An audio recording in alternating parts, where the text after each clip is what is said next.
Coucou tout le monde, c'est Aude et bienvenue dans cette nouvelle vidéo. Aujourd'hui nous allons réaliser un calendrier perpétuel sous forme de tableau. Ici je l'ai réalisé principalement avec la collection Blue Winter. Ici c'était par contre la collection Jardin d'hiver parce que j'ai utilisé mes chutes de papier. Universel parce qu'en fait il suffit de décaler les dates. Alors là, c'est mon prototype et il y a certains endroits, j'ai un peu trop serré, mais ça permet au moins de ne pas trop bouger. Voilà. On déplace au fur et à mesure. Donc, on le fait en début de mois. On n'est pas obligé de le faire tous les jours. On déplace pour pouvoir faire le calendrier tous les mois. Et ceci était donc mon prototype. Donc, il y a des petites choses que je vais arranger, notamment pour que ça glisse un petit peu plus facilement.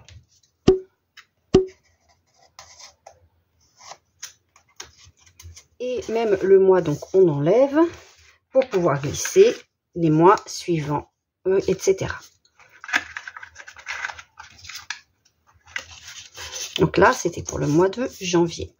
Ensuite, vous pouvez soit le poser sur votre bureau, soit vous mettez une cordelette au dos pour pouvoir l'accrocher au mur. Donc, vous collez avec de la colle chaude. Donc, le dos se présente comme ceci. C'est de la cartonnette avec du cardstock et de la peinture par-dessus, exactement comme j'avais fait pour le train d'Harry Potter. Et voilà les jours. Donc nous avons ici suffisamment de colonnes, car quand ça commence par un vendredi 1er, nous avons besoin de cette dernière colonne ici. Donc aujourd'hui, nous allons réaliser ceci et je vais utiliser la collection Jardin d'hiver, ainsi que du craft. Donc, j'ai pris des crafts 30 par 30 cm. Donc, il est un petit peu épais, celui-ci. On va commencer par faire les rails et il en faut 7. Pour une raille, vous avez besoin d'un premier carton de 23 cm par 1,5 cm et d'un second carton de 23 cm par 0,5 cm que nous allons coller ensemble au milieu. Pour recouvrir, nous prenons un cardstock qui mesure, alors ici, j'ai fait la découpe à la machine, donc j'ai 26 cm par, je crois, c'est 3,1 cm de haut. Mais vous pouvez prendre 3 cm, ce n'est pas gênant. Je vais utiliser mes petits gabarits, parce que moi j'utilise des gabarits comme ceci. Donc c'est dans mes chutes de carton. J'ai découpé un de 0,5, un de 0,8 et un de 1 cm. Et nous aurons besoin de ces trois-là aujourd'hui. Je trouve que c'est plus facile quand on fait à la chaîne. Ceci, il va falloir le faire 7 fois et une petite fois. Je vous donne tout de suite les mesures. Donc 7 fois. Et un petit de 12 cm par 1,5, 12 cm par 0,5. Et vous prenez, pareil, un cardstock pour le recouvrir. Si vous avez du cardstock assez fin, c'est plus facile avec un cardstock donc fin. Ici, il est assez épais. Je vais donc le coller au centre, c'est pour cela que j'ai un gabarit de 0,5 cm pour essayer d'être le plus au centre possible.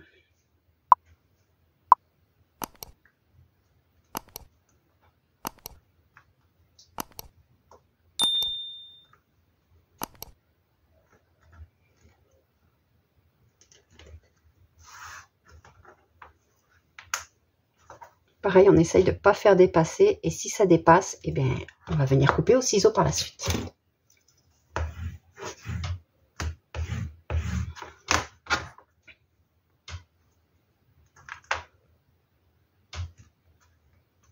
C'est assez fin, donc c'est pour cela aussi que par moment, moi, ça bloque lorsque je fais glisser mes chiffres. Parce qu'en fait, comme c'est fin ici, j'arrive pas toujours à le coller bien droit. Donc mon gabarit m'aide à essayer de faire quelque chose le plus droit possible.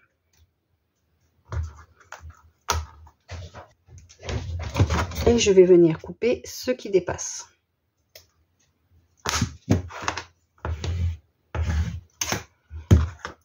Je prends mon cardstock et je vais venir coller ceci dessus. Cette fois-ci, je prends mon repère de 0,8. Pourquoi? C'est simplement pour ne pas recouvrir ici et avoir un double papier dans l'angle de chaque côté. Ça m'évite d'avoir trop de papier. Donc, je vais plus ou moins me centrer. Je me mets à 0,8 du bord et je viens coller. Donc même si vous prenez 3 cm, on n'est pas à 1 mm près, il faut laisser suffisamment pour pouvoir recouvrir ici. Vous voyez, moi je ne suis pas très droite, c'est pas grave, ça recouvre le bord.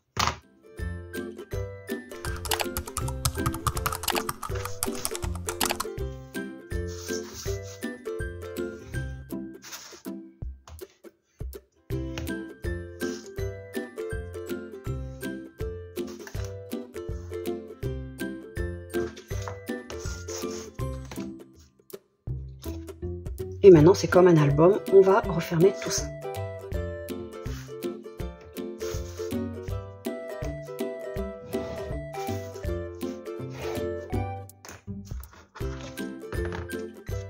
Je viens biseauter les pattes de collage. Donc on fait attention de ne pas aller trop près du bord non plus et on biseaute que très légèrement.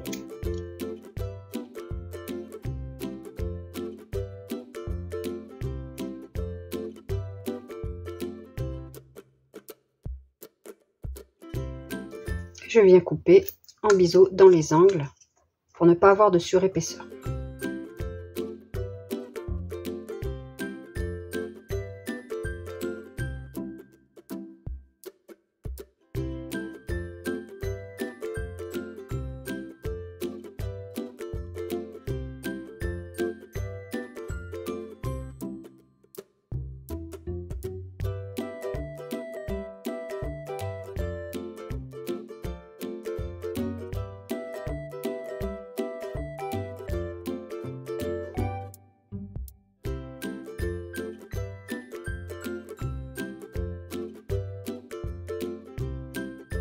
Voici ce que nous obtenons. On les met de côté. Pour la base, j'ai besoin d'un carton de 25 cm de large par 38 cm de haut. C'est le minimum. Les fichiers de découpe sont disponibles en boutique. Pas celui-ci, parce que ça c'est un carton que je vais redécouper à la main, mais je vous donne les mesures de toute façon. Et vous suivez la vidéo. Pareil, vous avez la découpe pour le carton, moi je ne les découpe pas avec ma silhouette, et la découpe du cardstock que j'ai découpé avec la silhouette. Mais après, vous voyez, il faut faire des petites modifications à la main pour bien faire les angles. J'ai utilisé du carton 2 mm, vous pouvez utiliser un 1,5 mm. Pour le carton, je découpe, parce que je veux faire une forme arrondie en haut, un petit peu décorative. Je découpe donc le cardstock. Ce cardstock va me servir de gabarit et après il sera collé. Je le découpe 2 fois pour le devant et le dos pour avoir un dos joli. Après, si c'est mis contre le mur, vous n'êtes pas obligé de faire pour le dos. Ce que je vais faire, c'est que je veux me caler en haut et le placer de chaque côté. Parce qu'après, de toute façon, il va venir coller dessus. Pareil, je ne vais pas couvrir les arêtes. Mes arêtes, elles vont rester comme ceci. Je mettrai peut-être de la peinture.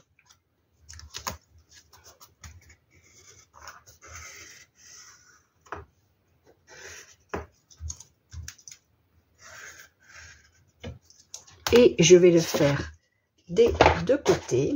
Alors, je vais d'abord couper une première fois pour être sûr de bien placer la seconde partie. Et là, maintenant, je découpe au ciseau et au cutter.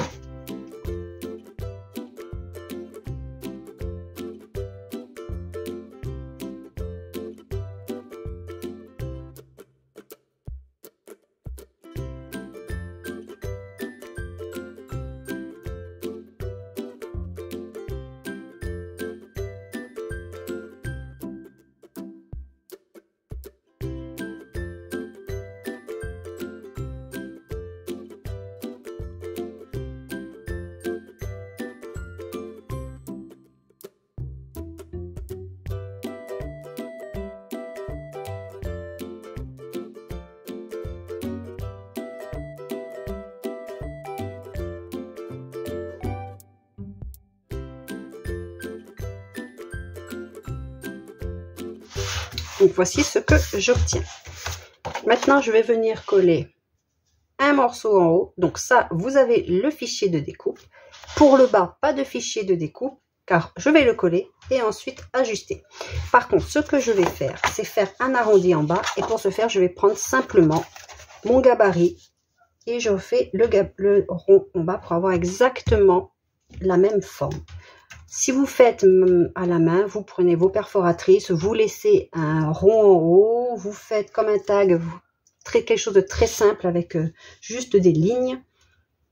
Vous adaptez le projet en fonction de ce que vous avez et de ce que vous êtes sentez capable de réaliser.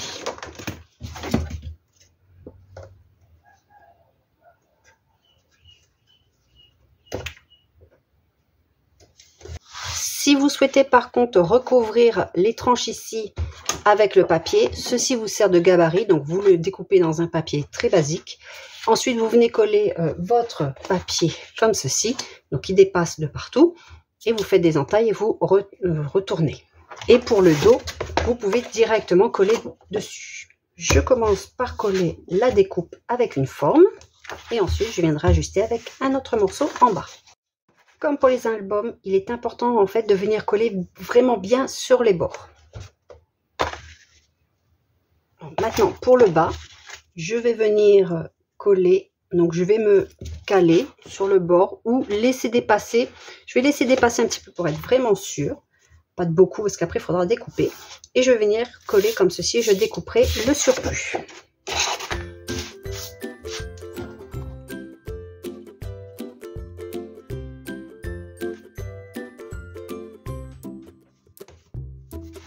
Par contre, on laisse bien sécher avant de venir découper.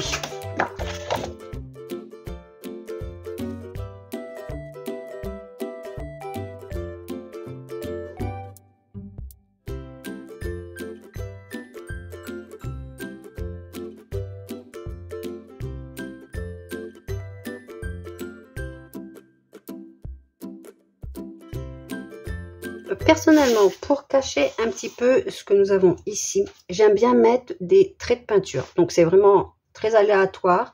C'est comme vous le souhaitez parce qu'en fait ici, ça fait pas un papier A4 ni un papier 30-30. Donc nous avons pour rappel 38 cm. Je ne peux pas recouvrir d'un papier imprimé, même d'une collection achetée.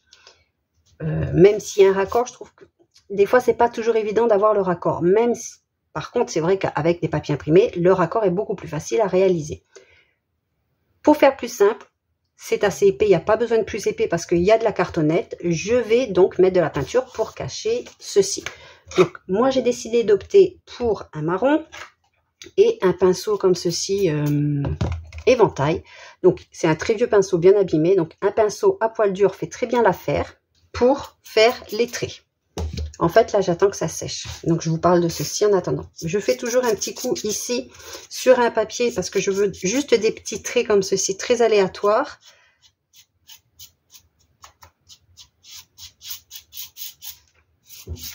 Donc, je vais faire ça des deux côtés et je vais aussi couper mon cardstock ici et on se retrouve tout de suite après. Voici ce que j'obtiens. Donc, j'ai fait un petit peu les arrêts de la même manière que devant, de façon aléatoire. Et j'ai aussi ancré les bords avec cette distress. Maintenant, on va choisir le côté le plus joli. Je vais garder celui-ci pour le dos. Celui-ci, je vais le prendre pour le devant parce que je décide de mettre du papier imprimé. Donc, je ne vais pas mettre du papier imprimé partout, comme j'ai dit, pour la raison principale, c'est que ça fait 38 cm et que je ne voulais pas de raccord. Donc, moi, j'ai décidé de décorer le haut, les différentes rails, et en bas, il y aura une pochette. Donc, j'ai découpé un papier imprimé ici. Donc, vous avez le fichier de découpe. Les découpes des papiers imprimés sont en rose pour ce dossier-là, pour ce fichier. Donc, je vais venir le coller ici en laissant à peu près 2 mm. Donc, c'est un papier de la collection Jardin d'hiver et j'ai également ancré les bords avec la même Distress Oxide que la base. Donc, maintenant, je vais prendre mes rails. Je n'ai pas mis de peinture. Ce que je peux faire éventuellement, c'est un petit coup ici parce qu'il va y avoir le papier imprimé dessus, donc une petite bande de papier imprimé. Sur la première rail, il y aura les jours. Alors maintenant, je prends un gabarit d'1 cm. Donc moi, comme j'ai dit tout à l'heure, je l'ai fait dans une chute de carton que je vais venir pincer sur le bord. Ça va me servir de calage. Ensuite, ce premier papier me sert aussi de calage pour savoir où placer le premier rail. Le rail des jours, pas des mois. Alors, juste pour information, on va dire à peu près 5,5 du papier imprimé, donc 5,7. Mais vous pouvez mettre à 5,5. On n'est pas à 2 mm près. Je vais caler le bord contre le bord de cette cartonnette, donc de ce gabarit de 1 cm. Et je vais caler ici le bord. Donc en faisant glisser, ça va caler contre mon papier. Comme ceci. Et je vais venir le coller.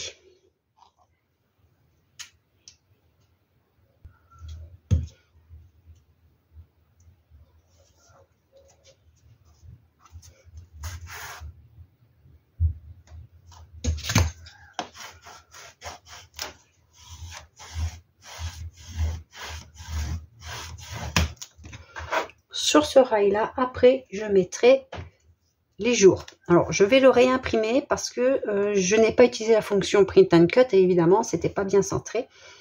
Donc je vais le réimprimer parce qu'il est trop bas. Donc vous avez une bande. Alors pour tout ce qui est étiquette avec les dates, les chiffres, vous pouvez utiliser la fonction stylo, la fonction foil si votre machine le permet. Sinon vous faites un print and cut. Vous imprimez et vous découpez. N'oubliez pas d'activer les repères d'alignement, notamment dans Silhouette. Pour bien espacer entre les deux. Nos chiffres, nos dates vont faire 3 cm par 3 cm. Donc, il faudra 31 carrés de 3 cm par 3 cm. Si vous voulez quelque chose de plus rigide, vous pouvez le doubler. Moi, je verrai à la fin si je le double ou pas. Pour le moment, j'en ai découpé 31. Ensuite, nous avons besoin d'un gabarit. Donc, dans un papier standard, pas trop fin. Donc ici, c'est du, je crois, 250 grammes.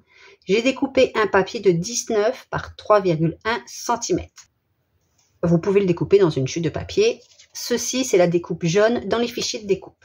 Donc, je vais le caler. Donc, attendez aussi au fur et à mesure que ça sèche bien. Parce que quand vous allez caler, il ne faut pas déplacer les rails au fur et à mesure.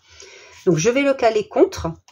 Je vais venir prendre la seconde que je vais caler contre, toujours pareil, le gabarit en carton. Et je vais faire glisser comme j'ai fait pour ici, comme ceci. Donc, je me cale comme ça. Donc, on a 1 mm de marge. Et ensuite, je l'enlève et je continue. Mais je ne viens pas trop serrer non plus.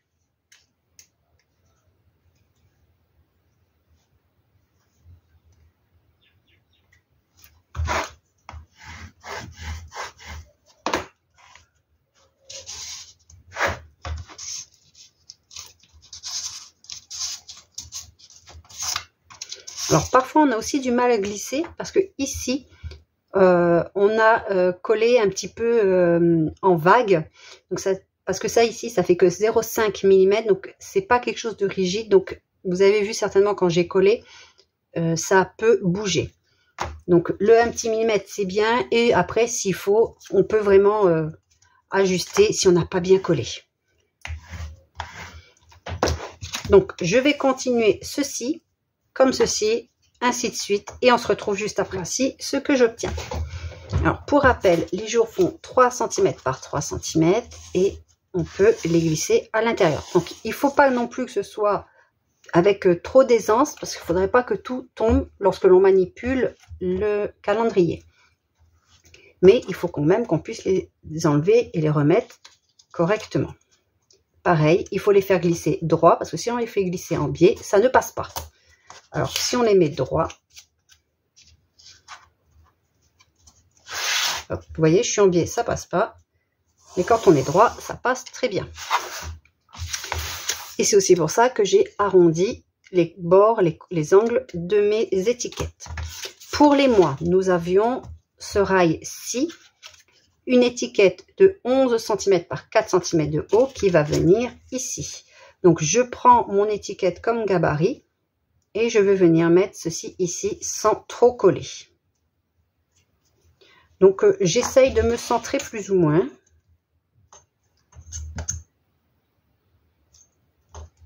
Ah oui, à 7 cm du bord. des deux côtés et je vais venir coller mon petit rail.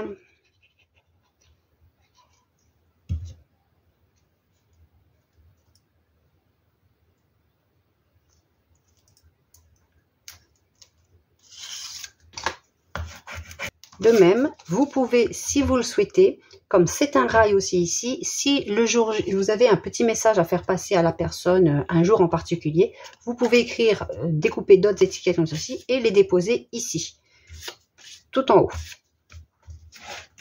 Donc, je laisse bien sécher.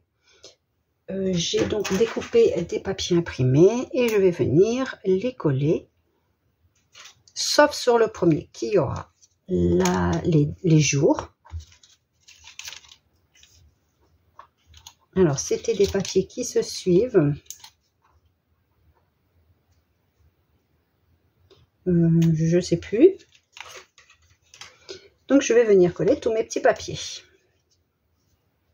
Pour les papiers, les étiquettes imprimées, alors je n'ai pas utilisé ni la fonction foil ni la fonction stylo. J'ai fait du print and cut. Mais j'ai imprimé sur un papier de la collection, donc sur un papier imprimé. Vous pouvez, si vous le souhaitez, imprimer votre papier et ensuite imprimer depuis le logiciel Silhouette avec les repères, les chiffres, enfin les mois et les dates que vous auriez mis dans la feuille A4. Donc il faudra 2 feuilles A4 pour le faire. Mais attention avec cette méthode, si votre papier imprimé au niveau des repères d'alignement, il y a du noir, ça peut fausser la machine et après vous avez un décalage. Si vous voulez à tout prix imprimer sur un papier imprimé, j'espère que je vais être assez claire parce qu'il y a beaucoup de mots imprimés, vous importez le papier souhaité dans Silhouette. Vous mettez dans Silhouette toujours les repères d'alignement. Et vous mettez votre papier plus petit, donc vous le réduisez à l'intérieur des repères, de manière à ce que votre papier imprimé, les repères soient sur du blanc. Donc le repère en haut, les 2 repères en haut et le repère en bas à gauche. De manière à pouvoir, lorsque vous allez lancer l'impression depuis Silhouette, vous aurez le papier et les dates et les mois dessus. Ainsi, votre machine ne sera pas faussée par le papier imprimé, car les repères seront sur du blanc. Vous n'aurez aucun souci. Et vous pouvez faire exactement la même chose avec la fonction stylo. C'est-à-dire que vous, depuis Silhouette, vous le faites. Ici, le souci, c'est que j'avais fait mon impression, j'avais centré mon papier avec le texte dessus parce que j'ai découpé tout ceci sur la même page et j'avais rajouté l'étiquette dessus et j'avais envoyé l'impression depuis Silhouette. Mais il n'y avait pas de print and cut, donc aucun repère d'alignement et vous voyez, j'ai un petit décalage. Donc, bon, éventuellement, je pourrais le mettre, mais comme il me manque de toute façon des mois, je vais le refaire en print and cut avec les repères d'alignement. Donc, pour mettre mes mois, personnellement, je ne veux pas les mettre comme ceci directement parce qu'on voit que mon étiquette est plus large. Le cardstock est plus large que mon étiquette imprimée. Moi, je vais mettre à l'intérieur à chaque fois et je vais le coller. Comme ça, je suis sûre de ne pas me tromper. Comme ceci. Et je ferai la même chose pour les jours.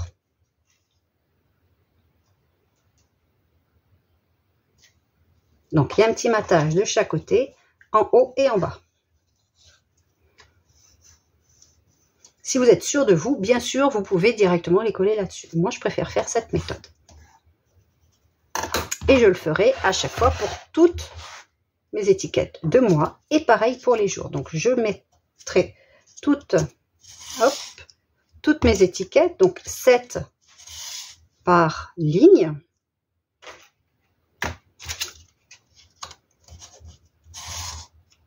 Donc, à voir si après, je mets aussi de l'encre sur les bords ou pas. Hop, j'ai pareil, comme je vous ai dit, sur un papier imprimé. Donc, c'est toujours pour donner le petit côté de papier de collection. Et je vais venir coller au fur et à mesure toutes mes dates. Donc, un petit coup d'encre sur les bords. Et ensuite, hop, je vais remettre parce que pour coller, Alors, je vais me mettre comme ça pour bien voir le haut et le bas. Je cale bien sûr mon étiquette sur le bas parce que quand le tableau est à l'horizontale, il est debout, automatiquement ça va se caler au bas, au cas où on aurait mis plus d'espace d'un côté que de l'autre. Et je vais venir coller sur mon étiquette la date.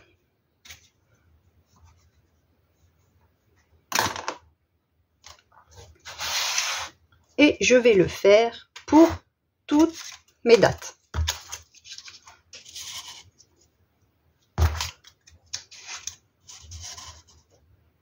D'année en année, on peut justement changer celui-ci.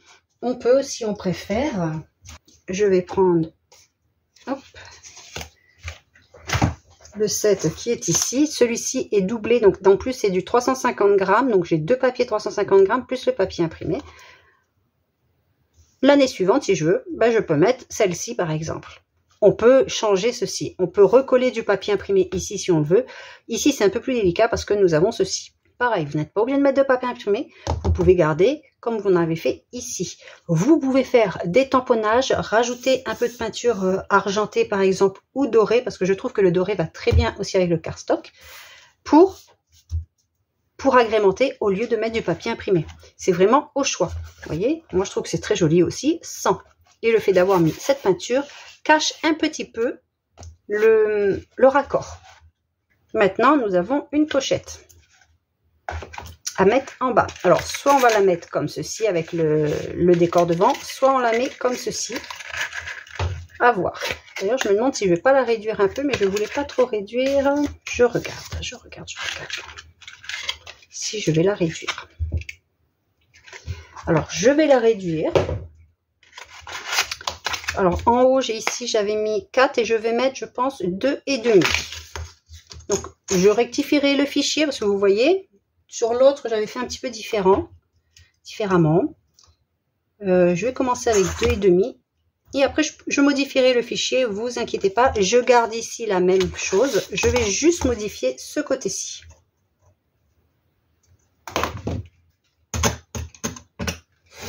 Vous voyez, même si j'ai fait un prototype, ça m'arrive encore de changer parce que j'aime moins.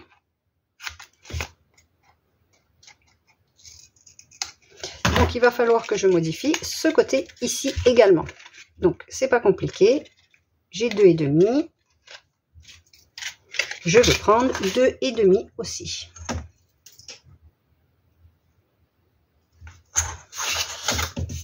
Et du coup, ce sera, je pense, un petit peu mieux parce que c'est moins biseauté ici.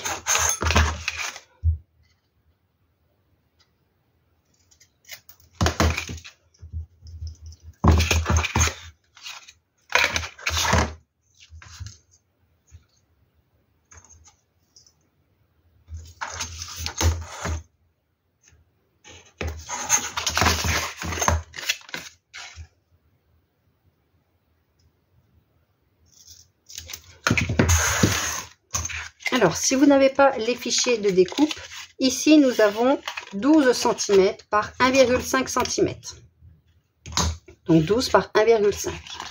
Ici, donc, j'ai fait 2,5. Donc, 2,5, 1,5.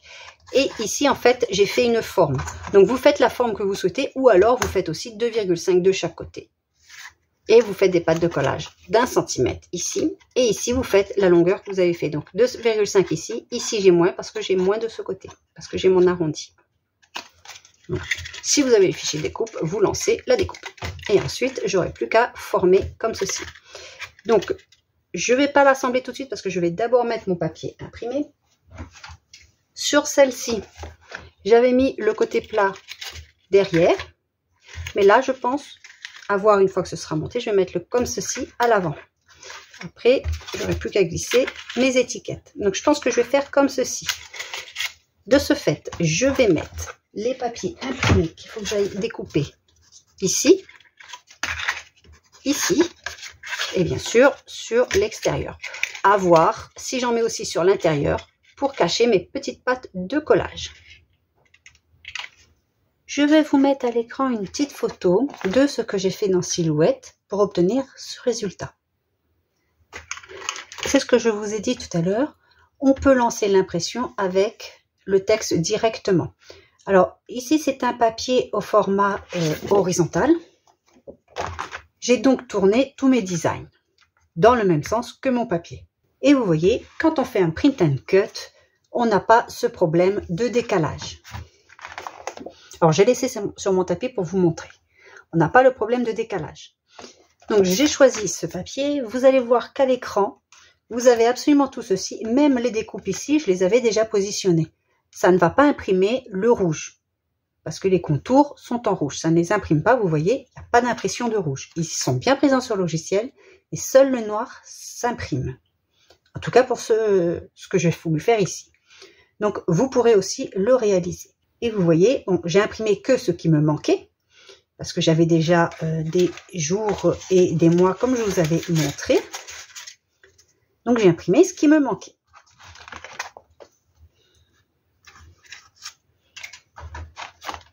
Et là, il ne me reste plus qu'à enlever. Donc, vous voyez, le papier imprimé, je l'ai réduit, tout simplement en gardant bien les proportions de manière à pas déformer le design, même si ici il n'y a pas beaucoup de design, mais c'est des notes de musique, donc je ne voulais pas les déformer. Donc, j'ai été dans les angles pour réduire et j'ai bien laissé mon carré ici et celui-ci libre. Même si, alors là, c'est vrai que c'est un papier assez clair, donc je pense que je n'aurais pas eu de soucis si j'avais mis le papier au format A4 normal. Mais par exemple, comme vous voyez ici, pour vendredi, il y a une tache noire. Si elle s'était retrouvée au niveau des repères, cela aurait pu fausser la machine. Et elle aurait pu avoir un décalage par la suite. Donc ce n'est pas la faute de la machine dans ce cas-là, c'est vraiment le travail que l'on fait en amont avant d'envoyer à la découpe ou à l'impression. Donc tout ceci est à calculer avant, mais vous mettez votre papier. Vous mettez votre repère sur le logiciel Silhouette. Je ne sais pas dans Cricut exactement comment on peut faire. Mais moi, je préfère travailler avec Silhouette. Je n'ai plus ma Cricut. Et après, je place mes textes. Donc là, j'ai pu choisir où je voulais mettre. Je voulais des notes de musique. Donc, j'ai plus ou moins serré mes découpes. Vous voyez ici, j'ai mis en quinconce. Je ne les ai pas mis alignés parce que je voulais un petit peu de design pour celui-ci. Un peu plus là. Voilà. Donc, j'ai pu choisir où je voulais mettre mes différentes découpes. Et j'ai envoyé à l'impression. Tiens, donc ceci.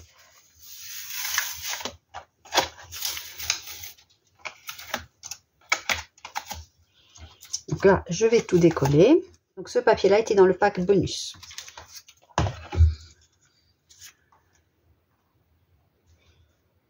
Voilà.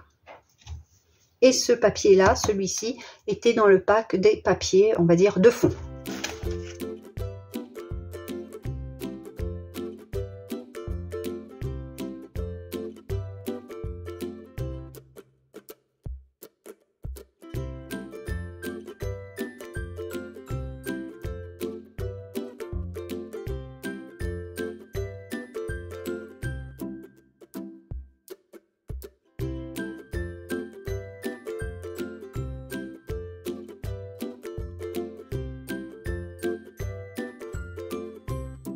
Alors, je vais continuer à faire ceci.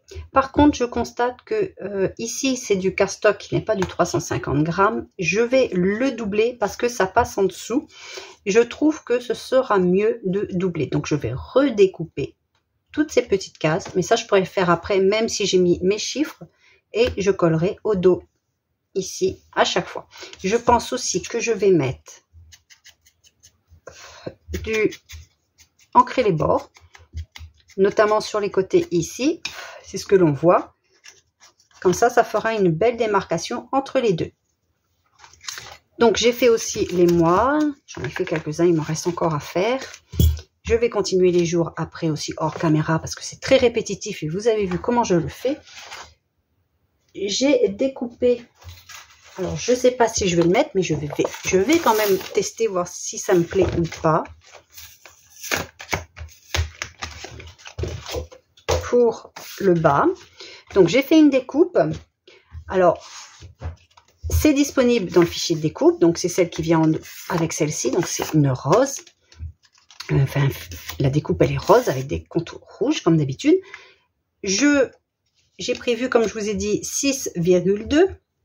Mais ça va dépendre aussi de comment vous avez fait ceci. Si vous l'avez mis plus bas ou pas, il se peut que vous soyez obligé d'ajuster.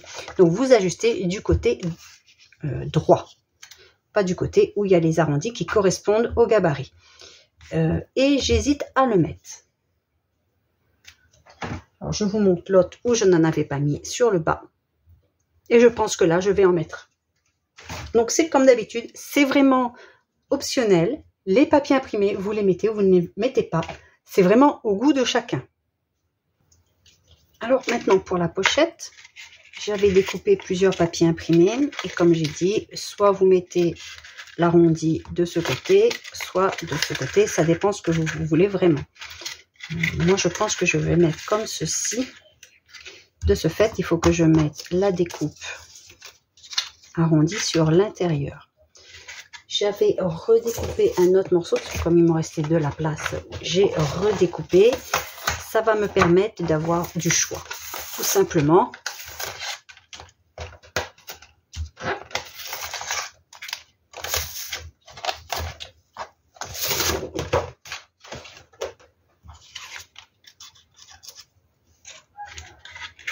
Alors, j'aurais pu découper dans un papier imprimé à motif pour avoir plus de contraste, ce que je n'ai pas fait.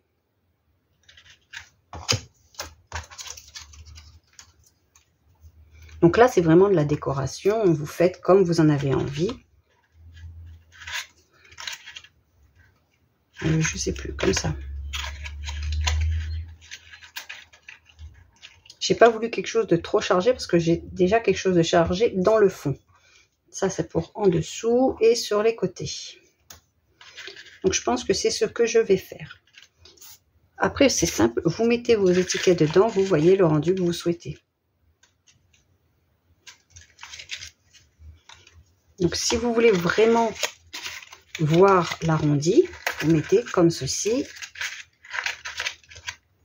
Comme ça, on ne voit pas trop les étiquettes, mais on voit bien. Mais on peut toujours les attraper facilement. Ce n'est pas un souci. Donc, je suis toujours hésitante.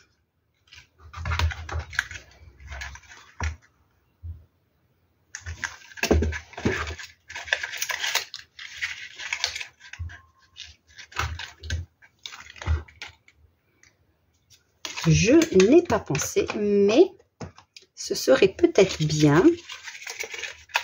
Ici, je vais regarder si j'ai de mettre un petit porte-étiquette pour mettre l'année. Comme ça, après on met une étiquette 2023, 2024, 2025, etc. Et une étiquette que l'on aura à changer au fur et à mesure des années. Je vais regarder si j'ai un petit porte-étiquette ici. Alors, j'ai trouvé deux porte-étiquettes. Un avec poignée, normalement c'est pour les tiroirs. Et un plus classique. Avec poignée, je trouve qu'il est trop grand. Sauf peut-être si je le mets devant. Parce que ça peut donner un petit style différent. Enfin, au dos. Comme je vous ai dit, c'est un fichier, vous le mettez dans le sens que vous voulez. À voir. Si je mets celui-ci, je vais le mettre là. Par contre, celui-ci, je pourrais le mettre devant. Mais j'aime bien celle-ci, qui change un petit peu. Allez, c'est parti. Je vais mettre celle-ci. Donc, je vais mettre ce papier sur l'extérieur. J'en redécouperai. Enfin, j'en ai un autre d'ailleurs pour remettre à l'intérieur pour cacher les attaches parisiennes que je vais utiliser.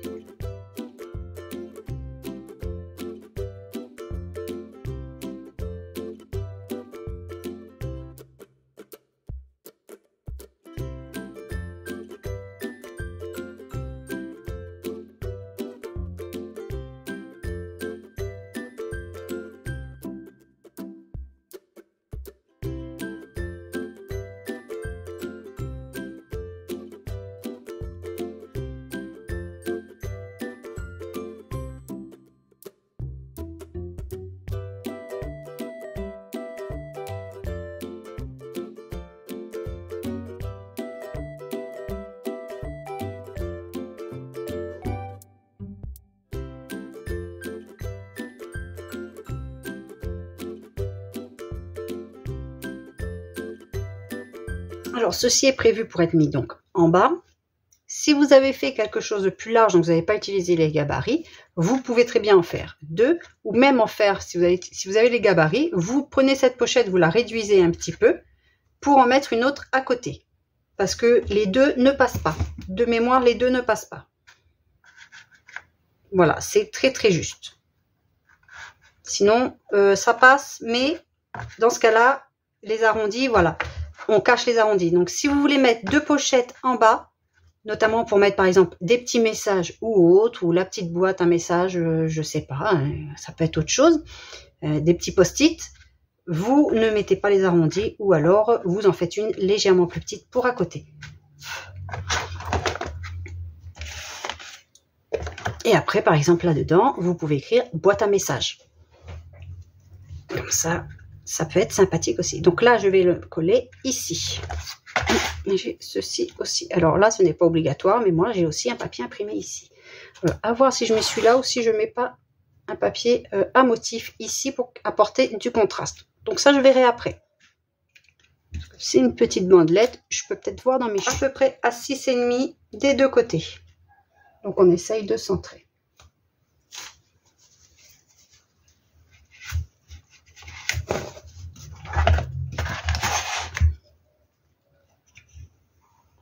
Et voilà, le calendrier est terminé. En tout cas, le tutoriel est terminé. Je vais donc, comme j'ai dit, pour rappel, doubler ici mes étiquettes parce que je trouve que ce n'est pas assez épais. Elles passent l'une sur l'autre. Et je préfère vraiment, comme j'avais fait pour le prototype, j'avais trop serré ici, mettre deux l'une sur l'autre, plus le papier imprimé. Voilà. Et après, ça me permettait qu'elles ne se chevauchent pas, en fait. De même, si vous n'avez pas acheté les fichiers de découpe, vous pouvez très bien tamponner ici les jours et les mois. Donc, sans papier imprimé, c'est tout à fait faisable de le réaliser. Donc, j'espère que ce projet vous a plu. N'hésitez surtout pas à le dire en commentaire si vous aimez ce style de projet un petit peu pour la maison et pas spécialement scrap. Mais moi, j'adore faire tous ces petits projets-là. J'en ai plusieurs en tête à voir si je les réalise par la suite. Et je vous dis à bientôt pour une prochaine vidéo. Si vous voulez le voir terminé, n'hésitez pas à me suivre sur Instagram ou sur le groupe Facebook de la boutique. J'y mettrai les photos. Je vous dis à bientôt. J'espère que vous avez passé un excellent réveillon de Nouvel An. Et je vous dis à bientôt. Bye bye. Scrapez bien. Prenez bien soin de vous.